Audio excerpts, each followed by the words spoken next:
ആരോപണ വിധേയരായ കോൺഗ്രസ് മന്ത്രിമാർ രാജിവെക്കണമെന്ന് കേരള കോൺഗ്രസ് ആവശ്യപ്പെട്ടു.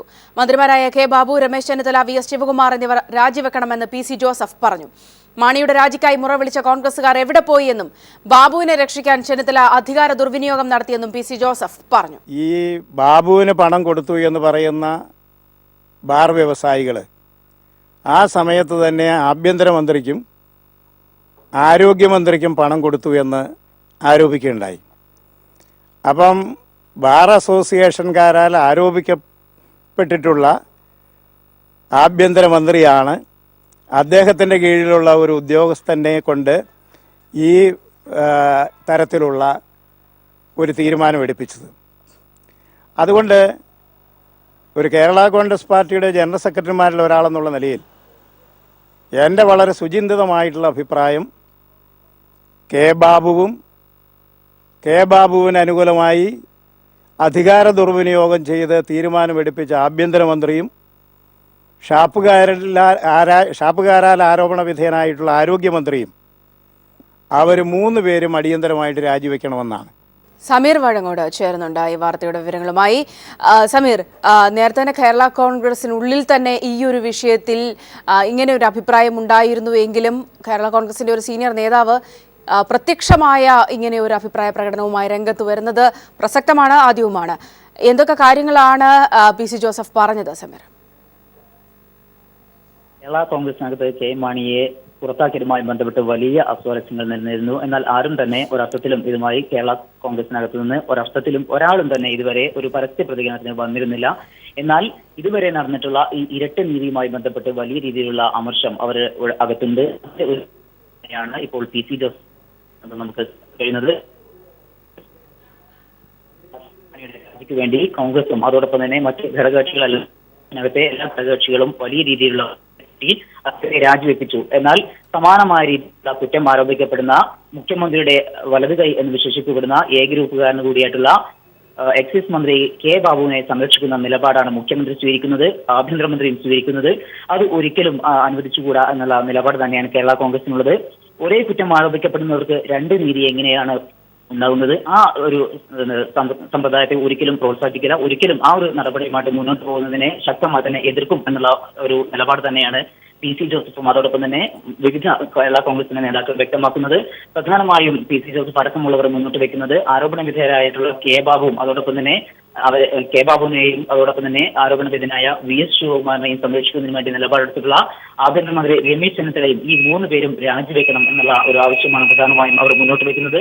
മറ്റു പ്രധാനപ്പെട്ട ഒരു കാര്യം എടുത്തു പറയുന്നത് ബാബുവിനെ സംരക്ഷിക്കാൻ വേണ്ടിക്കൊണ്ട് വലിയ രീതിയിലുള്ള അധികാര ദുർവിനിയോഗമാണ് മുഖ്യമന്ത്രിയും ആഭ്യന്തരമന്ത്രിയും നടത്തിയിരിക്കുന്നത്. അതുകൊണ്ട് തന്നെ ഈ പ്രവണതയും പ്രസ്താവിക്കുകയില്ല. അതുകൊണ്ട് തന്നെ ഈ ആരോപണർക്കെതിരെ ഉണ്ടാവണം എന്നുള്ള കാര്യവും അവർ മുന്നോട്ട് വെക്കുന്നുണ്ട്. മറ്റൊരു പ്രധാനപ്പെട്ട ഒരു കാര്യം കൂടി എടുത്തു പറയേണ്ടിയിരിക്കുന്നത് മാണിയുടെ രാജിക്ക് വേണ്ടി വലിയ രീതിയിലുള്ള മുറവിളികളായിരുന്നു വിവിധ കക്ഷികൾ, കോൺഗ്രസും അതോടൊപ്പം തന്നെ മുസ്ലിം ലീഗ് അടക്കമുള്ള ഘടകകക്ഷികളും UDF നടത്തുന്ന ഉയർത്തിയിരുന്നത്. എന്നാൽ ഇപ്പോൾ എന്തുകൊണ്ട് കെ ബാബുവിന്റെ കാര്യത്തിൽ സമാനമായ കുറ്റം ആരോപിക്കപ്പെടുന്ന കെ ബാബുവിന്റെ കാര്യത്തിൽ എല്ലാവരും മൗനവുമായിട്ട് മുന്നോട്ട് പോകുന്നത് എന്തുകൊണ്ടാണ് എന്ന് തങ്ങൾക്ക് മനസ്സിലാവുന്നില്ല. ഈ ഒരു കാര്യം പ്രധാനമായും അവർ ചർച്ച ചെയ്യേണ്ടതുണ്ട്. മാണിക്കെതിരെ മുറവിളി കൂട്ടിയവരുടെ വായ ഇപ്പോൾ തുന്നിക്കെട്ടിയ രീതിയിലാണ് എന്നാണ് ഒരു പരാമർശം കൂടി അവരുടെ ഭാഗത്തുനിന്ന് വരുന്നുണ്ട്. അതോടൊപ്പം തന്നെ പ്രധാനമായും അവർ എടുത്തു പറയുന്ന 2 പേര് ടി.എൻ. പ്രതാപനെയും അതോടൊപ്പം തന്നെ വി.ഡി. സതീശനുമാണ്.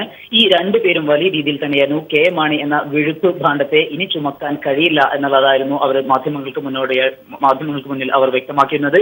എന്നാൽ ഇത്തരം ഈ വിഴുപ്പ് ഭാണ്ഡം ചുമക്കാൻ കഴിയില്ല എന്ന് പറഞ്ഞവരെല്ലാവരും തന്നെ ഇപ്പോൾ ഇത്തരം ഭാണ്ഡങ്ങളെ, അതായത് കെ ബാബു, രമേശ് ചെന്നിത്തല, വി.എസ്. ശിവകുമാർ എന്നീ ഈ 3 പേരെ വലിയ രീതിയിലുള്ള ഇത്തരം ഭാണ്ഡങ്ങളെ ചുമക്കുന്നത് എന്തുകൊണ്ടാണ്?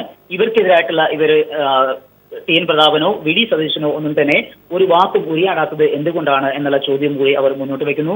ഏതായാലും ഇതുവരെ കേരള കോൺഗ്രസ് ക്ഷമയോടുകൂടി കാത്തിരുന്നതെങ്കിൽ കൂടി ഇനി ഇത് ഒരു തുടക്കം മാത്രമാണ് പി.സി. ജോസഫിന്റെ വാക്കുകൾ എന്ന് വേണം നമുക്ക് അനുമാനിക്കാൻ.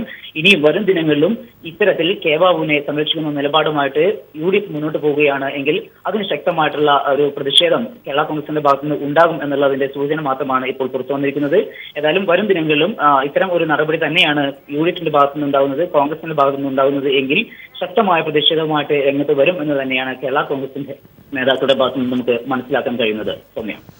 സമരിലേക്ക് എത്താം. ഏതായാലും ഇപ്പോൾ ശ്രീ പി.സി. ജോസഫിന്റെ അഭിപ്രായം ഞങ്ങൾ ഒരിക്കൽ കൂടി ആരാഞ്ഞിരുന്നു. ടെലിഫോൺ ലൈനിൽ അദ്ദേഹത്തെ ശ്രമിച്ചിരുന്നു. അപ്പോൾ അദ്ദേഹം പറയാനുള്ളത് പറഞ്ഞു കഴിഞ്ഞു. ഇനി അതേക്കുറിച്ച് സംസാരിക്കാനില്ല എന്നാണ്. സമീർ, ഇവിടെ കഴിഞ്ഞ ദിവസം ഇന്നലെ പാലായിലെത്തിയ മാണി അതിന് മുൻപ് പ്രശാന്തിയിൽ നിന്ന് പുറപ്പെടുന്നതിന് മുൻപ് മാധ്യമങ്ങളോടായി പറഞ്ഞൊരു സുപ്രധാനമായ വിഷയമുണ്ട്. പാലായിലേക്ക് വരൂ, പറയാനുള്ളത് പറയാം എന്ന്. ഒരുപക്ഷെ ആ പറയാനുള്ളതിൻ്റെയൊക്കെ ഒരു തുടക്കമായി തന്നെ വേണോ പി.സി. ജോസഫിന്റെ വാക്കുകളെ കാണാൻ? തീർച്ചയായും ആ രീതിയിൽ തന്നെ വേണം നമുക്ക് പറയാൻ. പ്രധാനമായും ഇന്നലെ പാലായിലേക്ക് ഇറങ്ങുന്നതിന് മുമ്പ് ഇത്തരത്തിൽ തനിക്ക് പറയാനുള്ളത് പാലായി വെച്ച് പറയാം എന്ന് കെ മാണി പറയുമ്പോൾ തന്നെ കെ ബാബു അടക്കമുള്ളവർ തങ്ങളുമായി വലിയ അടുത്ത ബന്ധമാണുള്ളത്. തങ്ങൾ വലിയ ഒരു സീനിയറായ ഒരു വ്യക്തിയാണ് കെ മാണി. അതുകൊണ്ട് തന്നെ എനിക്കെതിരെ പ്രധാനമായും വാക്കുകളും കെ മാണിയുടെ പ്രതീക്ഷിക്കുന്നു എന്നാണ്. ഇതൊരു മുൻകൂർ ജാമ്യമായിട്ട് തന്നെ വേണം നമുക്ക് മനസ്സിലാക്കാൻ. ഒന്നും തന്നെ ഇന്നലെ വൈകിട്ട് പറഞ്ഞില്ല. എന്നാൽ കെ മാണിയുടെ ഭാഗത്തുനിന്ന് ഉണ്ടായിട്ടില്ല എങ്കിൽ കൂടി എല്ലാ കോൺഗ്രസിന്റെ ഭാഗത്തു നിന്നുള്ള അഭിപ്രായങ്ങൾ വരുമ്പോൾ അതിന് തീർച്ചയായിട്ടും നമ്മൾ ആ വിധത്തിൽ തന്നെയാണ് കാണേണ്ടത്. പ്രധാനമായും നേരത്തെ സൂചിപ്പിച്ചതുപോലെ തന്നെ വലിയ രീതിയിലുള്ള സമ്മർദ്ദങ്ങൾക്കൊടുവിലാണ് കെ മാണി രാജിവെച്ചത് എന്നത് വളരെ വ്യക്തമാണ്. പ്രധാനമായും കോൺഗ്രസിന്റെ ഭാഗത്തുനിന്ന് തന്നെ ഇത്തരത്തിലുള്ള ഒരു സമ്മർദ്ദം പ്രധാനമായും TN. Prasad MLA, VD. Satheesan MLA തുടങ്ങിയവർ പറഞ്ഞത് കെ മാണി എന്ന വിഴുപ്പ് ഭാണ്ഡത്തെ ചുമക്കാൻ തങ്ങൾക്ക് ഇനി കഴിയില്ല, അതുകൊണ്ട് തന്നെ അടിയന്തരമായി രാജിവെക്കണം എന്നുള്ള ആവശ്യവും അതോടൊപ്പം തന്നെ ഇനി രാജിവെച്ചില്ല എങ്കിൽ മുഖ്യമന്ത്രി രാജി വാങ്ങിക്കണം എന്ന അടക്കമുള്ള പരാമർശങ്ങൾ അവരുടെ ഭാഗത്തുനിന്നുണ്ടായിരുന്നു. ഇത്തരത്തിലുള്ള സമ്മർദ്ദങ്ങൾക്കൊടുവിലാണ് കെ മാണി രാജിവെച്ചത്. എന്നാൽ ഇതേ ആരോപണം ആണ് കെ ബാബുവിനെതിരെ ഉള്ളത്. ഇപ്പോൾ കെ ബാബുവിനെതിരെ സമാനമായ ആരോപണങ്ങൾ വരുന്നു. ആരോപണങ്ങൾക്ക് അപ്പുറത്ത് ഇരട്ട നീതി എന്നുള്ള വളരെ വ്യക്തമായ ഇരട്ട നീതി നടപ്പാക്കി എന്നത് സംബന്ധിച്ചുള്ള വളരെ വ്യക്തമായ തെളിവുകൾ നമ്മളടക്കമുള്ള മാധ്യമങ്ങളിൽ പുറത്തു വരുന്നു. ആ ഒരു പശ്ചാത്തലത്തിലും കെ ബാബുവിനെതിരെ ഒരു നടപടിയും ഉണ്ടാകുന്നില്ല. ആ ഒരു പശ്ചാത്തലത്തിൽ തന്നെയാണ് കേരള കോൺഗ്രസ് അവരുടെ നിലപാട് വ്യക്തമാക്കുന്നത്. ശക്തമായ രീതിയിൽ തന്നെ ഈ വിഷയവുമായി മുന്നോട്ട് പോകാൻ തന്നെയാണ് അവരുടെ തീരുമാനം. കെ മാണിക്കെതിരായിട്ടുള്ള ഉയർന്നു വന്ന ആരോപണങ്ങളെ കെ മാണിയെ കൂടുതൽ പ്രശ്നങ്ങളിലേക്ക് അല്ലെങ്കിൽ കൂടുതൽ ശക്തമായിട്ടുള്ള അന്വേഷണം നടത്തിക്കൊണ്ട് അദ്ദേഹത്തെ കൊടുക്കുന്ന രീതിയിലായിരുന്നു അവരുടെ അന്വേഷണം നടന്നത് എങ്കിൽ കെ ബാബുവിനെതിരായിട്ട് നടന്നിട്ടുള്ള അന്വേഷണങ്ങൾ വളരെ പേരിന് മാത്രമാണ്. അതും പലയിടത്തും രക്ഷിക്കാൻ വേണ്ടി മാത്രം നടത്തിയുള്ള പൊതുജനങ്ങളുടെ കണ്ണിൽ പൊടിയിടാൻ വേണ്ടി മാത്രം നടന്നിട്ടുള്ള അന്വേഷണങ്ങളാണ്. അതുകൊണ്ട് തന്നെ അതിനൊരിക്കലും തങ്ങൾ കൂട്ടുനിൽക്കില്ല. ശക്തമായ അന്വേഷണം നടത്തണം. സത്യസന്ധമായ അന്വേഷണത്തിലൂടെ കെ ബാബു കുറ്റക്കാരനാണ് എങ്കിൽ കെ ബാബുവിനെതിരായിട്ടുള്ള നടപടി ഉണ്ടാവണം എന്നുള്ള ആവശ്യം തന്നെയാണ് കേരള കോൺഗ്രസും മുന്നോട്ട് വെക്കുന്നത്. സൗമ്യ. സമീർ വഴങ്ങോടാണ് വിവരങ്ങൾ നൽകിയത്. ആരോപണ വിധേയരായ കോൺഗ്രസ് മന്ത്രിമാർ രാജിവെക്കണമെന്ന ആവശ്യവുമായി കേരള കോൺഗ്രസ് ജനറൽ സെക്രട്ടറിമാരിൽ ഒരാളായ പി.സി. ജോസഫ് തന്നെ രംഗത്തെത്തിയിരിക്കുകയാണ്.